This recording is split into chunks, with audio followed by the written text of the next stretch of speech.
back and look at that. We can use that for this, you know? Yeah. Okay.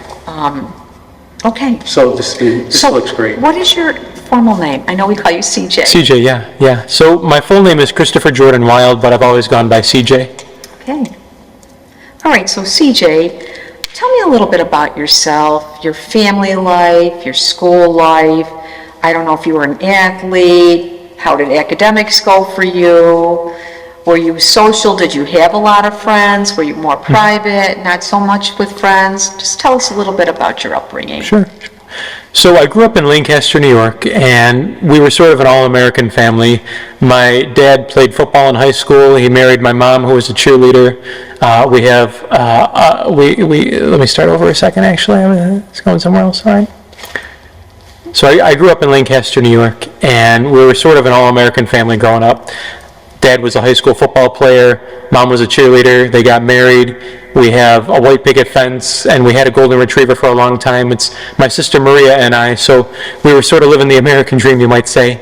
And we lived a very, very simple but comfortable lifestyle growing up. My sister and I went to Catholic school at Our Lady of Pompeii. That was our parish, my parish where my parents were married and where we made our sacraments. And it was such a beautiful place, not only for family, but also for friendship. And so my sister and I were able to be involved in sports when we were there at school and the youth ministry program. We were altar servers. And then as we got older, we made our confirmations there, and we took on an adult role in the church too, where we became lectors and Eucharistic ministers. And as I continued to go through childhood and high school, the parish was such an important part of my life. I know you went to college, and why don't you talk a little bit about the discipline you were choosing in college and what type of work you did while you were going through college and what you were considering to do upon graduation. Mm-hmm. So after I graduated from Canisius High School, I went to St. John Fisher in Rochester, and I just had the most wonderful 4 years there. I learned a lot, made my mistakes, and I learned from them, certainly. And I'm just so grateful that God gave me that opportunity to go to Fisher. I studied religion and philosophy while I was there, and I had a wonderful priest mentor there, Father Graff, who encouraged me to think about courses that might prepare me for priesthood and for seminary life. And so he was really one who encouraged me to continue thinking about priesthood, just as priest had encouraged me through middle school and high school. And while I was at college, I had so many opportunities to not only get involved with the school community with campus ministry and student government, I also was volunteering as a firefighter all through school and working for the highway department back in Depew to pay my way through school. And so not only was I connected to the religious community there, but also to the wider culture too. And I made some of the best friends that I'm just so thankful to God for, even today. I know we talked a little bit about the calling, and did you experience some of that earlier on prior to college, or why don't you kind of walk us through that, because I think you felt that maybe the priesthood at an earlier age, and then the actual decision point where you thought maybe I need to look a little more closely at this option. Probably the first time I started to think about the priesthood was in middle school. Our pastor at the time was Father Leon Burnett, and he was very encouraging of young men discerning priesthood. And so he was one who not only encouraged me to think about the life of the priest, but he also demonstrated how joyful the life of the priest is. He was constantly at the school. He was taking us on retreats to Franciscan University. He was exposing us to Eucharistic adoration and other prayer experiences. And so I'm so thankful that he was one who really nurtured my faith at such a young age. And as I continued through high school and went to Canisius, where the Jesuits again encouraged me to think about the wider world, service to others, being a man for others, I was able to go on retreats and connect with St. Luke's in response to love. And I am just so blessed, really, truly, to say that faith was really always a part of my journey. Although the priesthood and thoughts of the priesthood sort of came and went, they were stronger at other times, and sometimes they were a little bit more in the background. The faith was always present. And so as I continued to wrestle with what I might do after high school, whether it was become a religion teacher or become a firefighter full-time or go to seminary, the faith was always present, and so many strong role models in the faith were just so encouraging. and brought me to a greater understanding, really, of God's love for me, and also His plans for me and for each of us, really. Was there a moment in time that you could, tell us about right now where you felt, that's it, this is what I'm going to do, or was it just more of a gradual process? I would say my call to the priesthood has really been a gradual process of God's continual revelation of His will for my life. And by that I mean, there was never one clear St. Paul, great light, right? St. Augustine, tolle lege moment. For me it was God's ever-present and gentle nudging and tugging at my heart. So through middle school, through high school, and then through college, God was always present. And at different times in life, the priesthood just seemed to resonate more deeply in my heart. And it was finally when I was on a retreat senior year of college with some of the other young discerners in the upstate diocese. We were in Syracuse, New York, and I remember very clearly being in the chapel. It was early in the morning. It was just me and the Lord in the monstrance, and I remember just feeling so strongly drawn to Him, and I just said, Lord, I'm all yours. Whatever you want, I want. And there was a great moment of peace that descended upon me, and from that moment forward, I have just been so in love with the Lord and wanting to do whatever He's calling me to do. Tell me about your formation experience. This is year 4 for you. You have 2 years left after this. And as I've learned in my short year and a half here, formation isn't a given.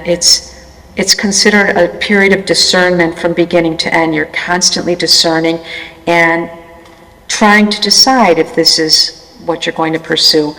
How do you feel about that right now? Where are you at with your formation and discernment now, here in a parish? When a man goes to seminary, he's not saying necessarily yes to the priesthood. He's saying yes to discerning the Lord's will for his life.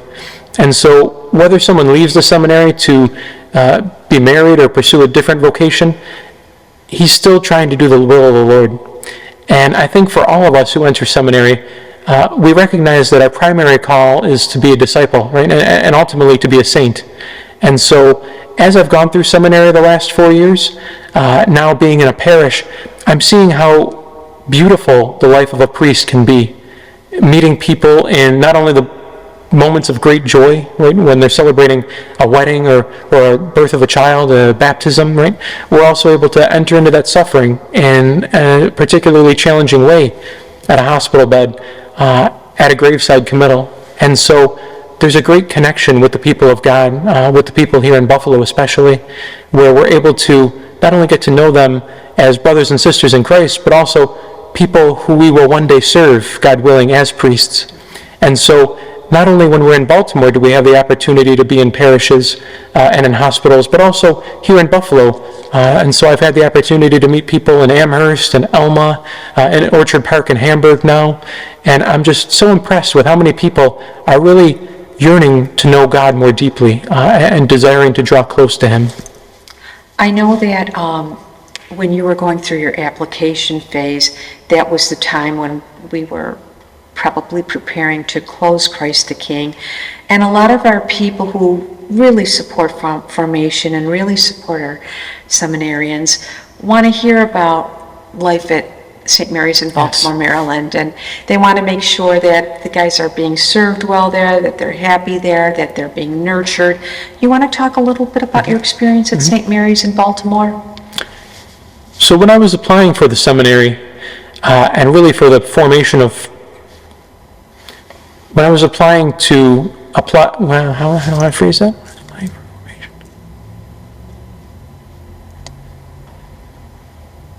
When I was applying to study for the Diocese of Buffalo and be formed for the Diocese of Buffalo, we were going through a very tumultuous time here in Western New York.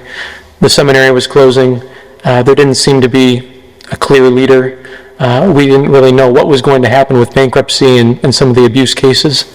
And so there was a bit of uncertainty alongside the sense of peace that this is what the Lord's calling me to at this point in my life.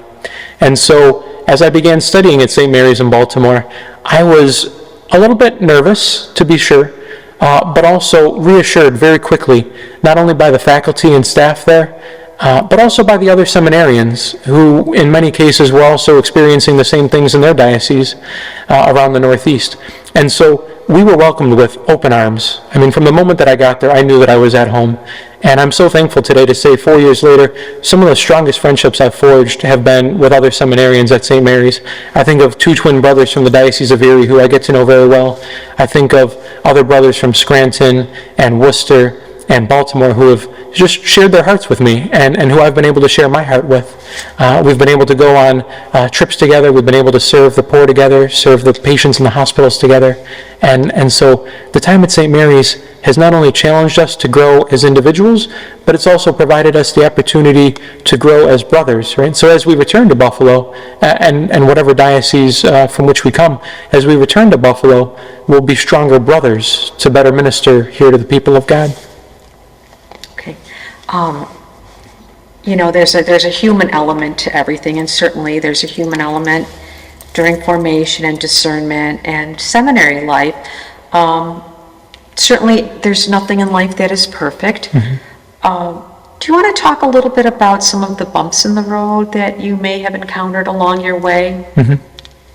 I think one of the greatest challenges with seminary formation is having the humility to recognize that there's only 24 hours in a day, and yet there seems to be 48 hours of work and prayer and ministry and study. And so probably the greatest challenge is trying to make everything fit. And we know that the Lord will never give us more than we can handle, but sometimes it's frustrating to try to fit everything in. And sometimes we do look back at the end of a day and say, wow, I'm pretty tired, I'm pretty exhausted. So we begin our day certainly with prayer, and prayer is really that bedrock that shapes and forms our entire day. And so with prayer, we also have the added responsibilities of taking classes, writing papers, studying, learning the liturgy, going to pastoral assignments, taking care of ourselves as human beings, going to the gym, eating healthy, and socializing too, right? Forming good, holy friendships. And so as I look back, I think that's probably a challenge that many people face in whatever area of life they find themselves. And so for me, I'm just, again, continually encouraged by the way that my brothers can not only sometimes shoulder that burden, but also encourage me that you're not alone in this, and there's someone else going through this with you. As you get closer to ordination, how do you feel about that next step? And are you feeling more certain that you're getting more prepared to take that big step? It's a big step. Truly, each and every day, I am so affirmed that this is what the Lord's calling me to. I've had some wonderful people in my life, both at the parish back at Pompeii growing up, in my assignments here in the diocese, in my assignments with the Navy Chaplain Corps, and at the seminary in Baltimore. I've just been continually affirmed each and every day that the Lord's calling me to priesthood. It's a humbling sort of thing, and it's one that I think requires constant attention to prayer and listening to that still small voice of the Lord. I think that there are many challenges that we'll face, certainly as a diocese and as priests in the United States, but it's not to say that we'll be defeated, right? We know that the gates of hell will never prevail against the church. And so as we continue to serve the Lord and discern how we might best serve the people that He sends us, I am so encouraged and I think strengthened by the fact that there are so many good and holy people here who come up to us in churches and parishes and hospitals and say, we're so willing to pray for you, we're so willing to support you, and we need you.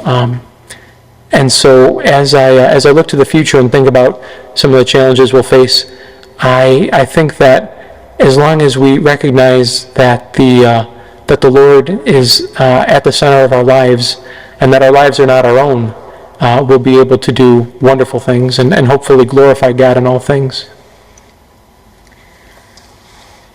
So, as you get closer to ordination, and you're probably thinking about, where do I see myself? Well, if it were my choice to choose a ministry, is there a particular area or discipline that you can sort of see yourself as excelling in and really being of greater service? And on that note, what would be your greatest aspiration, assuming you do go through with ordination, what are you thinking about for after that, and where you'd like to see yourself as being? Sure. Can you remind me of the first part of the question?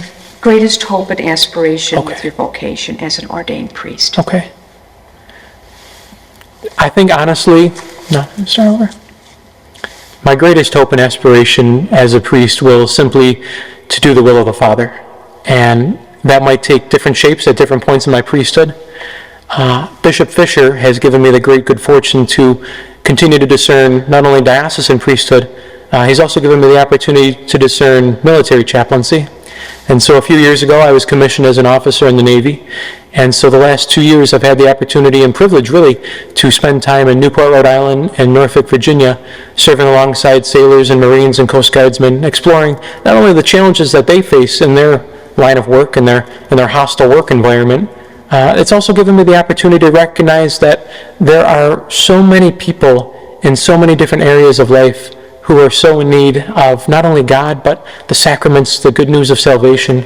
And so, as I look forward to the future and wherever the Lord might be calling me, I do look forward to Navy chaplaincy, to serving our sailors on an aircraft carrier, to serving with a battalion of Marines in Okinawa, to serving with the Coast Guardsmen in Kodiak, Alaska.